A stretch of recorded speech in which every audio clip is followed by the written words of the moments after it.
आइए दोस्त, एक और सवाल देखते हैं। कह रहा है कि दो क्रमागत धनात्मक पूर्णांकों का गुणनफल 306 है। पूर्णांक बताना है। क्रमागत का मतलब होता है लगातार संख्या, यानी दो कोई ऐसा संख्या है जिसको गुणा करने पर 306 आ रहा है, लेकिन दोनों लगातार है। जैसे मान लीजिए कि एक 5 है तो दूसरा 6 है, मान के चलिए। अगर एक 27 है तो दूसरा 28 है, इस तरह से। तो आइए देखते हैं। सबसे पहले हम लोग को यहाँ पर लिखना है सॉल्व, और लिखेंगे मान लिया कि पहला धनात्मक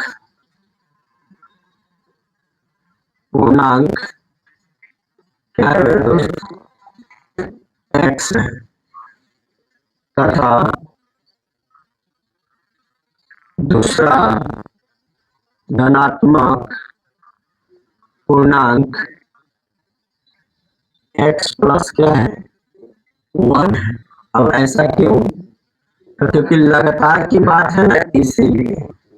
आप इसको y भी मान सकते थे, लेकिन फिर बाद में x प्लस 1 लिखना ही पड़ेगा, तो क्यों ना ऐसे ही मान लें। यस या नो? आइए, अब यहाँ पर लिखा हुआ है प्रश्न से, क्या लिखना है? दो क्रमागत धनात्मक पूर्णांकों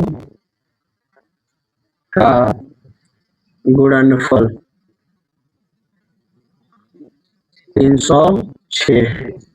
तो एक मतलब x हो गया और दूसरा क्या हो गया, x प्लस 1 बराबर में कितना, 306। एक्स स्क्वायर और प्लस एक्स, इसको इधर लेके आएंगे तो माइनस 306 बराबर में क्या रहेगा, 0। अब फिर क्या करेंगे, डी पर निकालेंगे तो क्या हो जाएगा, B square minus 4ac। D बराबर बी स्क्वायर यानी एक का स्क्वायर माइनस 4, एक के जगह पर कितना, एक, उसके बाद माइनस में 306। आइए माइनस माइनस कितना हो जाएगा, प्लस, और ये हो जाएगा माइनस।